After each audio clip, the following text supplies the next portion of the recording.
ನೂತನವಾಗಿ ಕನ್ನಡ ಚಲನಚಿತ್ರ ನಿರ್ಮಾಪಕರ ಸಂಘದವರು ಒಂದು ಸ್ವಂತ ಕಟ್ಟಡವನ್ನು ನಿರ್ಮಾಣ ಮಾಡಿದ್ದಾರೆ.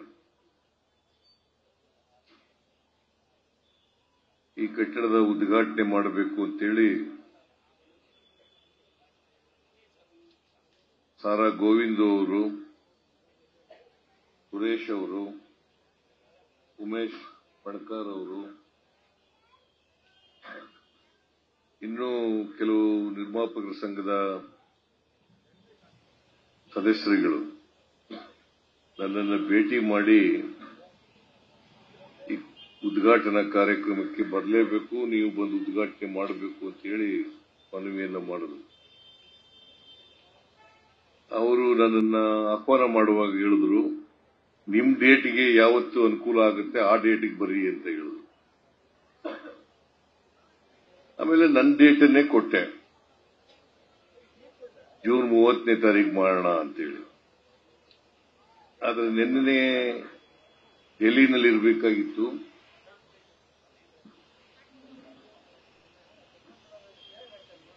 ಡೆಲ್ಲಿನಲ್ಲಿ ಪ್ರಧಾನಮಂತ್ರಿಗಳು ರಾತ್ರಿ 8 ಗಂಟೆಗೆ ನನಗೆ ಅಪಾಯಿಂಟ್ಮೆಂಟ್ ಕೊಟ್ಟರು. ಹಾಗಾಗಿ ಸುಮಾರು 9:45 ಅವ್ರ ಜೊತೆಯಲ್ಲಿ ಬೆಂಗಳೂರು ನಗರದ ಅಭಿವೃದ್ಧಿ ಬಗ್ಗೆ, ಕರ್ನಾಟಕದ ಅಭಿವೃದ್ಧಿ ಬಗ್ಗೆ, ಯಾವ್ಯಾವ ಪ್ರಾಜೆಕ್ಟ್ಗಳು ಪ್ರಸ್ತಾವಗಳು ಪೆಂಡಿಂಗ್ ಇದಾವೆ ಅವುಗಳ ಬಗ್ಗೆ ಚರ್ಚೆ ಮಾಡತಕ್ಕಂಥದ್ದು ಸಮಯ ಆಯಿತು. ನನಗೆ ಬರಲೇಬೇಕು ಅಂತೇಳಿ ನೀವೇ ತಾರೀಖು ಕೊಟ್ಟಿದ್ದೀರಿ ಅಂತೇಳಿ ಸಾರಾ ಗೋವಿಂದ್ ಅವರು ಒತ್ತಾಯ ಮಾಡಿದ್ರು. ನಾನು ಇಲ್ಲಪ್ಪ ಬಂದೇ ಬರ್ತೀನಿ, ನಾನು ತಪ್ಪಿಸ್ಕೊಳ್ಳಲ್ಲ ಅಂತ ಹೇಳಿದೆ. ಹಾಗಾಗಿ ರಾತ್ರಿ ಲೇಟಾಗಿ ಬಂದರೂ ಕೂಡ ಇವತ್ತು ಉದ್ಘಾಟನೆ ಮಾಡತಕ್ಕಂಥ ಅವಕಾಶ ಸಿಕ್ಕಿದೆ.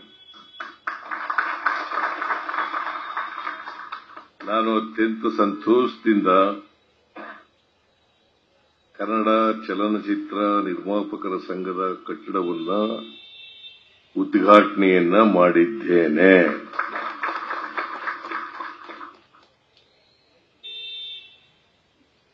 ಇದು 1982ನೇ ಇಸ್ವಿನಲ್ಲಿ ಪ್ರಾರಂಭ ಆದದ್ದು.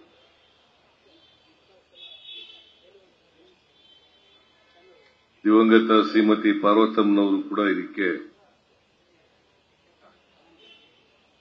ಪ್ರೋತ್ಸಾಹವನ್ನ, ಪ್ರೇರಣೆಯನ್ನ ಕೊಟ್ಟಿದ್ದಾರೆ. ಬಹಳ ಜನ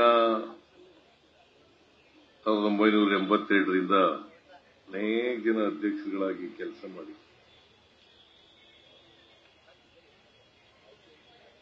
ಅವ್ರಿಗೆಲ್ಲರಿಗೂ ಕೂಡ ಧನ್ಯವಾದಗಳನ್ನು ಹೇಳಲಿಕ್ಕೆ ಬಯಸ್ತಾ ಇದ್ದೇನೆ. ಸುಮಾರು 42 ವರ್ಷಗಳ ನಂತರ ಒಂದು ಸ್ವಂತ ಕಟ್ಟಡ ದೊರಕಿದೆ. ಅದು ನನ್ನ ಕೈನಿಂದ ಉದ್ಘಾಟನೆ ಮಾಡಿಸಿದ್ದೀವಿ. ಕನ್ನಡ ಚಲನಚಿತ್ರ ಬೆಳೀಲಿ, ನಿರ್ಮಾಪಕರು ಚಲನಚಿತ್ರ ಮಾಡ್ತಕ್ಕಂಥದ್ರಲ್ಲಿ ಕೈ ಸುಟ್ಟುಗಳದೇ ಇರ್ತಕ್ಕಂಥ ಸಂದರ್ಭ ಒದಗಿ ಬರಲಿ ಅಂತೇಳಿ ಈ ಸಂದರ್ಭದಲ್ಲಿ ಆಶಿಸ್ತೀನಿ.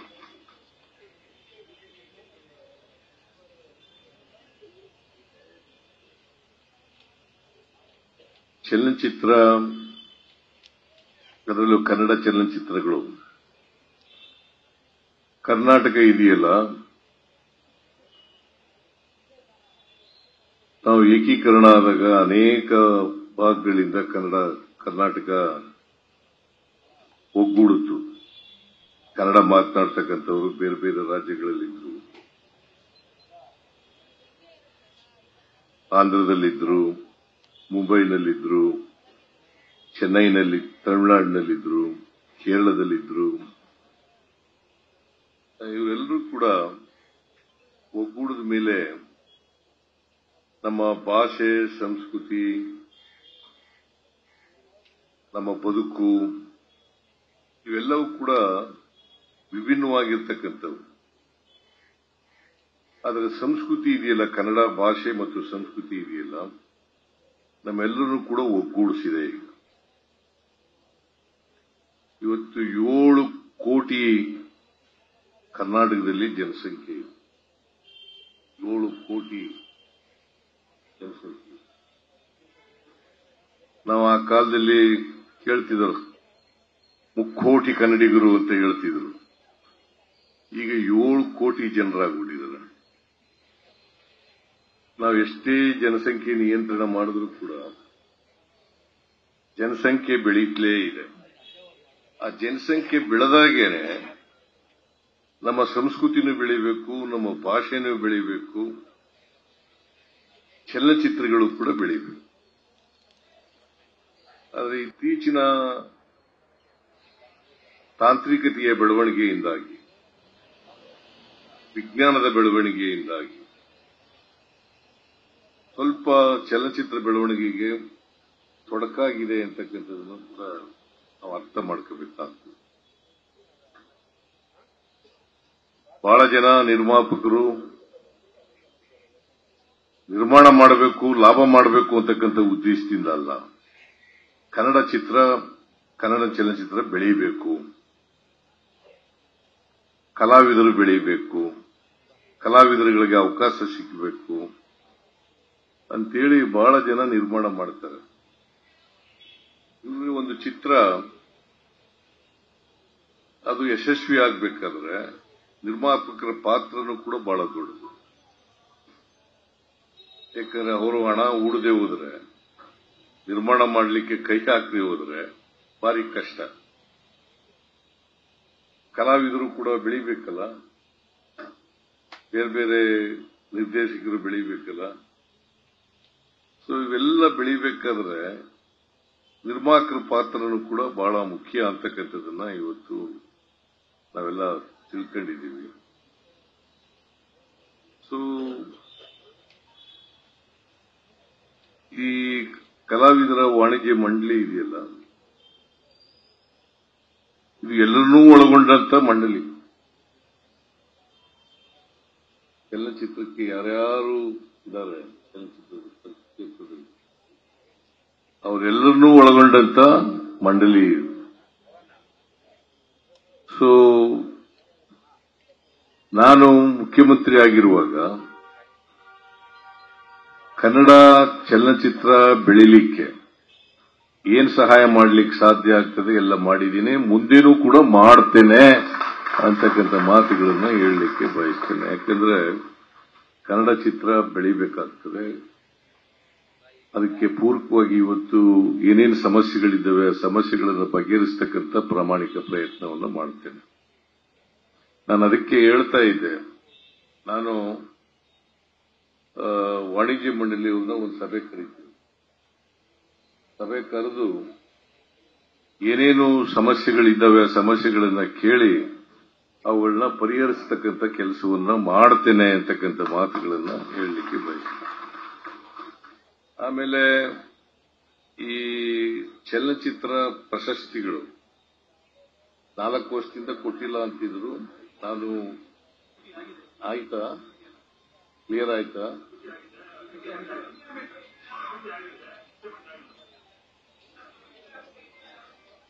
ಅದು ಕೂಡಲೇ ಇಂಪ್ಲಿಮೆಂಟ್ ಮಾಡಿಸೋಣ. ಇನ್ನು ಮುಂದೆ ಪ್ರಶಸ್ತಿಗಳನ್ನ ಆಯಾಯ ವರ್ಷನೇ ಪ್ರಶಸ್ತಿ ವಿತರಣೆ ಮಾಡತಕ್ಕಂಥ ಕೆಲಸವನ್ನ ಮಾಡೋಣ. ಆಗ್ಬೋದಾ ಗೋವಿಂದ?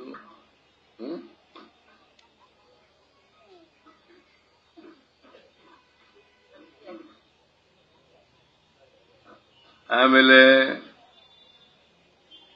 ಇನ್ನೇನೇನು ಸಮಸ್ಯೆಗಳಿದ್ದಾವೆ ಅದಕ್ಕೆ ನಾನು ವಾಣಿಜ್ಯ ಮಂಡಳಿಯವ್ರ ಜೊತೆ ಮಾತಾಡ್ತೀನಿ.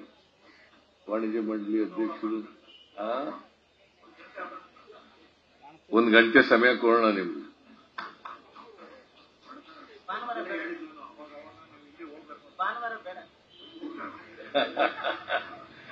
ಈಗ ನಮ್ಮ ಅಕಾಡೆಮಿ ಅಧ್ಯಕ್ಷರು ಸಾಧುಕ್ ವಕೀಲ ಅವರು ಹೇಳ್ತಾರೆ ಭಾನುವಾರ ಬೇಡ ಅಂತ. ಭಾನುವಾರನೇ ಒಳ್ಳೇದು ನಿಮ್ಗೆ ಮಾತಾಡಕ್ಕೆ.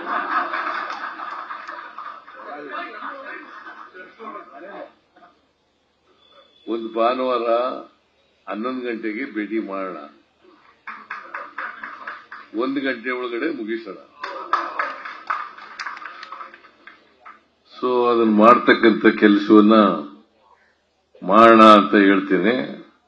ಆಮೇಲೆ ಫಿಲ್ಮ್ ಸಿಟಿ ಆಗಬೇಕು ಕರ್ನಾಟಕದಲ್ಲಿ ಅಂತೇಳಿ ನಾನು ಈಗಾಗಲೇ 100 ಎಕರೆ ಜಮೀನು ಕೊಟ್ಬಿಟ್ಟಿದ್ದೀನಿ. ನಮ್ಮ ಸರ್ಕಾರ ಇದ್ದಾಗ 100 ಎಕರೆ ಜಮೀನು ಕೊಟ್ಟು ಆಗ್ಬಿಟ್ಟದೆ. ಅದನ್ನ ಪಿಪಿಪಿ ಮಾಡೆಲ್ನಲ್ಲಿ ಮಾಡಬೇಕು ಅಂತೇಳಿ ಉದ್ದೇಶ ಇರ್ತಕ್ಕಂಥದ್ದು. ಸರ್ಕಾರವೇ ಮಾಡಕ್ಕಾಗಲ್ಲ, ಪಬ್ಲಿಕ್ ಪ್ರೈವೇಟ್ ಪಾರ್ಟ್ನರ್ಶಿಪ್ ನಲ್ಲಿ ಮಾಡಬೇಕು ಅಂತೇಳಿ ಉದ್ದೇಶ ಇದೆ. ಅದು ಕೂಡಲೇ ಶಂಕುಸ್ಥಾಪನೆ ನೆರವೇರಿಸೋಣ. ಯಾವ ತೊಡಕು ಇಲ್ಲ ಜಮೀನುಗಳಿಗೆ. ಒಂದ್ಸಾರಿ ಬೆಂಗಳೂರಿನಲ್ಲಿ ಮಾಡಬೇಕು ಅಂತಿದ್ರು, ಬಹುಶಃ ನಿಮ್ದೆಲ್ಲ ಮೈಸೂರು ಮಾಡಲಿಕ್ಕೆ ಒಪ್ಪಿಗೆ ಇದೆ ಅಂತೇಳಿ ನಾನು ಭಾವಿಸ್ಕೊಂಡಿದ್ದೇನೆ. ಇದು ಡಾಕ್ಟರ್ ರಾಜ್ಕುಮಾರ್ ಅವರ ಅಪೇಕ್ಷೆನೂ ಕೂಡ ಆಗಿತ್ತು, ಮೈಸೂರಿನಲ್ಲಿ ಆಗಬೇಕು ಅಂತೇಳಿ. ರಾಜ್ಕುಮಾರ್ ಅವರು ಹೇಳಿ ಕೇಳಿ ನಮ್ಮ ಜಿಲ್ಲೆಯವರು. ಅದಕ್ಕೆ ನನಗೆ ಯಾವಾಗಲೂ ನಾನು ಭೇಟಿ ಮಾಡಿದಾಗ ನಮ್ಮ ಕಾಡ್ನವರು ಬರ್ರಿ ಅಂತನೋರು. ನೋಡಿ, ಸುಂದರರಾಜ್ ಅವನು ಮೈಸೂರವನು.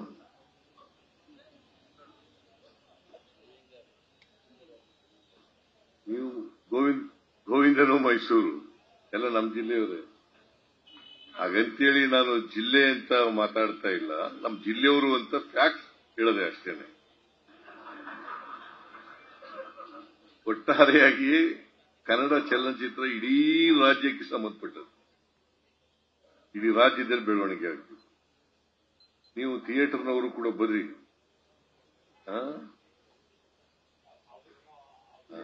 ಹೌದೌದು, ಸಿನಿಮಾಗಳು ಜಾಸ್ತಿ ಆಗ್ತಾ ಇದ್ದಾವೆ, ಥಿಯೇಟರ್ಗಳ ಸಂಖ್ಯೆ ಕಡಿಮೆ ಆಯ್ತಾ ಇದೆ. ಬಟ್ ಏನಪ್ಪಾ ಅಂತಂದ್ರೆ ನಮ್ಮಲ್ಲೂ ಕೂಡ ಕ್ವಾಲಿಟಿ ಸಿನಿಮಾಗಳು ಬರಲಿ ಅಂತೇಳಿ, ಸಮಾಜದ ಮೇಲೆ ಹೆಚ್ಚು ಪರಿಣಾಮ ಬೀರ್ತಕ್ಕಂಥ ಚಿತ್ರಗಳು ಬರಲಿ, ಸಾಮಾಜಿಕ ಕಳಕಳಿ ಇರ್ತಕ್ಕಂಥ ಸಿನಿಮಾಗಳು ಬರಲಿ ಅಂತೇಳಿ ಆಶಿಸ್ತೇನೆ. ಅಲ್ಲೂ ಪ್ರೊಡ್ಯೂಸರ್ ಇರ್ಬೋದು, ಡೈರೆಕ್ಟರ್ ಇರ್ಬೋದು, ಕಲಾವಿದರಿರ್ಬೋದು, ಎಲ್ಲರೂ ಸೇರ್ಕೊಂಡು, ತಂತ್ರಜ್ಞರಿರ್ಬೋದು, ಎಲ್ಲರೂ ಕೂಡ ಸೇರ್ಕೊಂಡು ಉತ್ತಮವಾದಂಥ ಸಿನಿಮಾಗಳು ಮಾಡಿದ್ರೆ ನೋಡೇ ನೋಡ್ತಾರೆ, ಸಿನಿಮಾ ಜನ ನೋಡ್ತಾರೆ. ಈಗ ನೀವು ಮೊಬೈಲ್ನಲ್ಲಿ ನೋಡಿದ್ರೆ ಸಿನಿಮಾನ ಥಿಯೇಟರ್ನಲ್ಲಿ ನೋಡೋದಾಗ ಆಗಲ್ಲ. ನಾವೆಲ್ಲ ಕಾಯ್ಕತ್ತಿದ್ದೋ ರಾಜ್ಕುಮಾರ್ ಸಿನಿಮಾ ಬಂದ್ರೆ ಬೆಳಿಗ್ಗೆ ನೀವು ಕ್ಯೂನಲ್ಲಿ ನಿಂತ್ಕೊತಿದ್ದೋ ಟಿಕೆಟ್ಗೋಸ್ಕರ. ರಾಜ್ಕುಮಾರ್ ಸಿನಿಮಾ ಬಂದಾಗ ಒಂದೊಂದು ರಾಜ್ಕುಮಾರ್ ಸಿನಿಮಾಗಳನ್ನ 2 ಸಾರಿ 3 ಸಾರಿ ನೋಡತಕ್ಕಂಥ ಪ್ರಯತ್ನ ಮಾಡ್ತಾರೆ. ಯಾಕಂದ್ರೆ ಬಹಳ ದೀರ್ಘವಾಗಿ ನಡೆಯವಲ್ಲ. ಸೊ ಹಾಗಾಗಿ ಸಿನಿಮಾ ನೋಡ್ತಕ್ಕಂಥದ್ದು ಮಾಡ್ತಾರೆ. ಬಟ್ ಕ್ವಾಲಿಟಿ ಸಿನಿಮಾಗಳನ್ನು ಮಾಡಿದ್ರೆ, ಗುಣಮಟ್ಟದ ಸಿನಿಮಾಗಳನ್ನು ಮಾಡಿದ್ರೆ ಜನ ನೋಡೇ ನೋಡ್ತಾರೆ. ಅದಕ್ಕೆಲ್ಲರೂ ಪ್ರಯತ್ನ ಮಾಡಬೇಕು. ಪ್ರೊಡ್ಯೂಸರ್, ಆಕ್ಟರ್ಗಳು ಮತ್ತೆ ಥಿಯೇಟರ್ಗಳು ಇವೆಲ್ಲರೂ ಕೂಡ ಪ್ರಯತ್ನ ಮಾಡಿದ್ರೆ ಸಾಧ್ಯ ಆಗ್ತದೆ. ಅದನ್ನು ಮಾಡಲಿ ಅಂತೇಳಿ ನಾನು ಯಾವಾಗಲೂ ಕೂಡ ಕನ್ನಡ ಚಲನಚಿತ್ರದ ಬೆಳವಣಿಗೆಯ ಪರವಾಗಿದ್ದೇನೆ. ಯಾವತ್ತೂ ಕೂಡ ಸಹಾಯ ಮಾಡಲಿಕ್ಕೆ ಹಿಂದೆ ಬೀಳಲ್ಲ.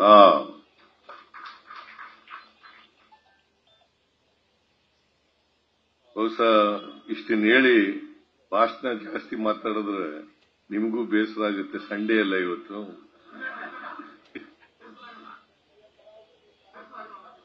ಇಲ್ಲಪ್ಪ, ಬೇಡ, ಸಾಕು.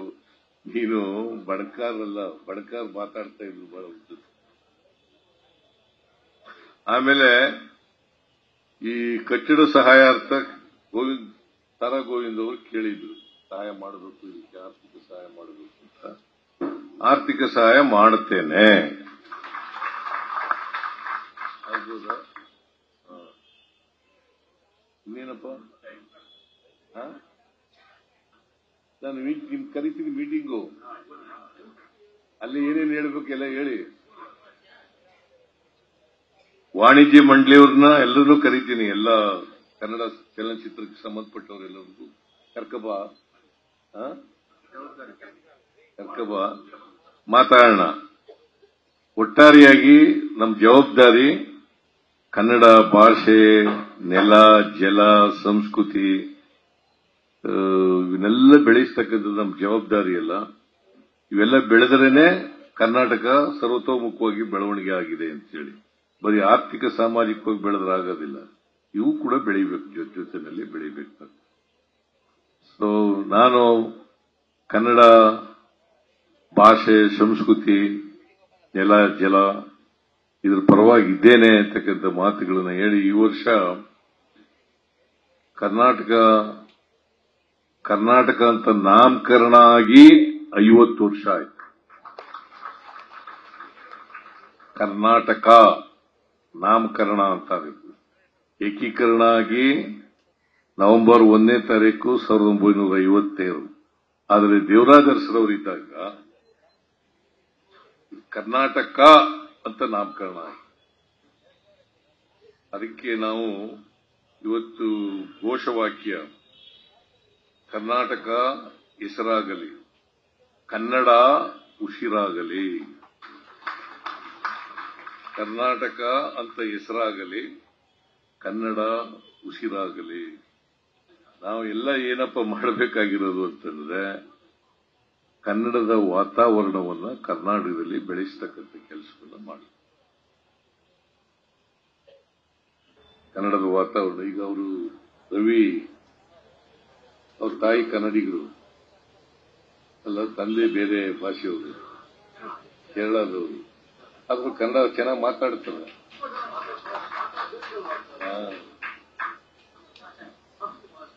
ಮಾತೃಭಾಷೆ ಕನ್ನಡ.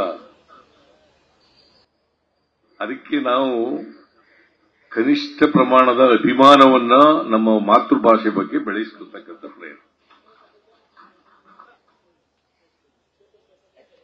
ಅದನ್ನ ಪ್ರತಿಯೊಬ್ಬರು ಮಾಡಿದ್ರೆ ಕನ್ನಡ ಭಾಷೆನೂ ಬೆಳೀತದೆ, ಕನ್ನಡ ಸಂಸ್ಕೃತಿನೂ ಬೆಳೀತದೆ, ಕನ್ನಡ ಚಲನಚಿತ್ರಗಳು ಬೆಳೀತವೆ, ಕನ್ನಡ ನಾಡು ಆರ್ಥಿಕವಾಗಿ, ಸಾಮಾಜಿಕವಾಗಿ ಅಭಿವೃದ್ಧಿಯಾಗಲಿಕ್ಕೆ ಕೂಡ ಸಾಧ್ಯ ಆಗ್ತದೆ.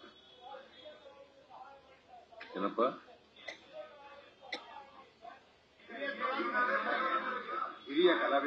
ನಾನು ಈಗ ಅದಕ್ಕೆ ವಾಣಿಜ್ಯ ಮಂಡಳಿಯವರು ಕರೆದಿರೋದು, ಅದಕ್ಕೆ ಏನೇನು ಸಮಸ್ಯೆಗಳಿದ್ದಾವೆ ಎಲ್ಲ ಹೇಳಲಿ ಅಂತ ಕರೆದಿರೋದು. ಎಲ್ಲನೂ ಪ್ರತ್ಯೇಕವಾಗಿ ಹೇಳಕ್ ಹೋಗ್ಲಿಲ್ಲ ನಾನು.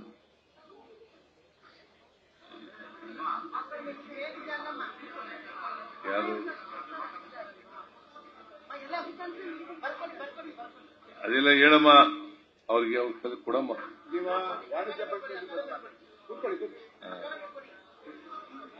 ಇಷ್ಟನ್ನ ಹೇಳಿ ಮತ್ತೊಮ್ಮೆ ಕನ್ನಡ ಚಲನಚಿತ್ರ ನಿರ್ಮಾಪಕರ ಸಂಘದ ಈ ನೂತನ ಕಟ್ಟಡವನ್ನ ಅತ್ಯಂತ ಸಂತೋಷದಿಂದ ಲೋಕಾರ್ಪಣೆ ಮಾಡಿದ್ದೇನೆ ಅಂತ ಘೋಷಣೆ ಮಾಡಿ, ಉತ್ತಮ ಚಿತ್ರಗಳು ಮೂಡಿಬರಲಿ ಅಂತೇಳಿ ಆಶಿಸಿ, ಎಲ್ಲ ಯಾರ್ಯಾರು ಸಹಾಯ ಮಾಡಿದ್ದಾರೆ ಈ ಕಟ್ಟಡ ನಿರ್ಮಾಣ ಮಾಡಲಿಕ್ಕೆ ಅವರೆಲ್ಲರಿಗೂ ಕೂಡ ಧನ್ಯವಾದಗಳನ್ನು ಹೇಳಿ ನಿಮಗೆಲ್ಲ ನಮಸ್ಕಾರ ಮಾಡಿ ನಾನು ಮಾತು ಮುಗಿಸ್ತೇನೆ. ಜೈ ಹಿಂದ್, ಜೈ ಕರ್ನಾಟಕ, ಜೈ ಕನ್ನಡ ಭಾಷೆ.